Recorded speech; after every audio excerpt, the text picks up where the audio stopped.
नमस्कार। इस नए अंक में आप सभी का स्वागत है। अब ये बात निश्चित हो गई है कि जो प्रजातंत्र के सबसे बड़े देश में सबसे बड़ा मंदिर लोकसभा में जब 90 के दशक में एक सर्वसम्मति से बिल पारित हुआ था, कश्मीर समस्या का केवल एकमात्र हल है पाकिस्तान के साथ कि पाकिस्तान गुलाम कश्मीर जो अवैध कब्जा उसने कर रखा है, उसको खाली करे। लगातार ये बात चलती रही और समय-समय पर मीडिया ने मंत्रियों से यही पूछा कि कब पाकिस्तान से गुलाम जम्मू कश्मीर वापस लेंगे। राष्ट्रीय स्वयंसेवक संघ के अनेकों अलग-अलग संगठनों के साथ और भी नेताओं ने जब उनसे सवाल किया जाता, उन्होंने कहा हमने इसको अगर प्रजातंत्र के सबसे बड़े मंदिर में पारित किया है तो इसको छुड़ाएंगे। मगर आहिस्ता-आहिस्ता 2016 से 14 से भारतीय जनता पार्टी जब से शासन में आई, जब भी सवाल पूछा, उन सवाल पूछने में मेरी भी भूमिका रही है जम्मू कश्मीर में। जब भी कोई केंद्रीय मंत्री आता था, चाहे वो प्रधानमंत्री या रक्षा मंत्री या केंद्रीय गृह मंत्री हो, प्रधानमंत्री हो, यही पूछा जाता था कि जो वचन दिया गया था प्रजातंत्र के सबसे बड़े मंदिर में, उसको कब निभाएंगे। सही संतुष्ट जवाब नहीं था, मगर 2016 के बाद जवाब मिलना शुरू हो गया और अब वो जवाब काफी मुखर हो गया है कि गुलाम जम्मू कश्मीर को पाकिस्तान छोड़े ना छोड़े, गुलाम जम्मू कश्मीर के जो निवासी हैं खुद ही कहेंगे कि हमने यहाँ नहीं रहना है, हमने अपने देश यानी कि जम्मू कश्मीर में जाना है।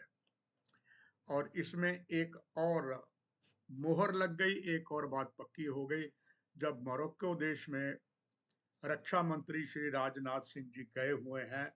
वहां उन्होंने एक रक्षा समझौते जो मोरक्को से किया, अब्देल लतीफ लोद के साथ रक्षा मंत्री ने जो एक समझौता किया, वो भी डिफेंस का। उसमें उन्होंने वहां एक बात कही कि गुलाम जम्मू कश्मीर खुद ही कहेगा हम भारत का हिस्सा हैं और हम भारत जाना चाहते हैं।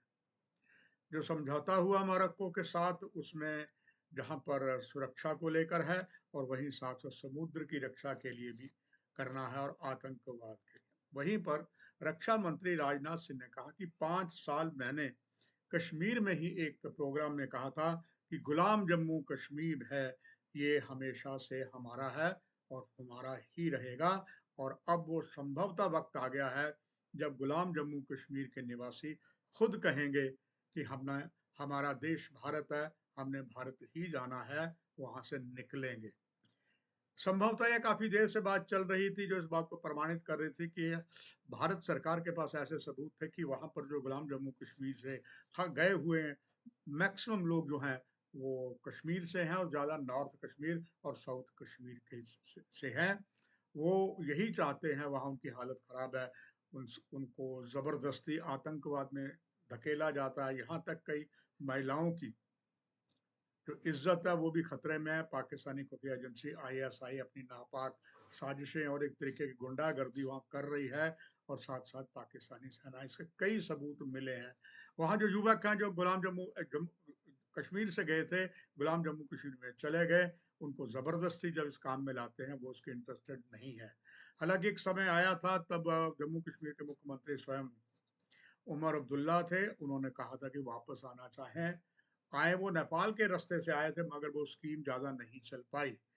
और हालांकि बीच-बीच में गुलाम जम्मू कश्मीर से लोग जो हैं चोरी छुपे आते हैं, उन्हें भारतीय सेना जो बॉर्डर पर है, खास करके नॉर्थ कश्मीर में पकड़ लेती है। जांच होती है, फिर इसके केंद्र सरकार स्वयं इसका फैसला करती है। अब ये चूंकि रक्षा मंत्री का बयान है, इसके बहुत मायने हैं, तो हम मान सकते हैं कि अब जो अगली नीति होगी वो कूटनीति भी होगी कि स्वयं कश्मीर गुलाम जम्मू कश्मीर में रहने वाले कश्मीरी परिवार खुद कहेंगे कि हमने वापस जाना है, हमारा देश वही है।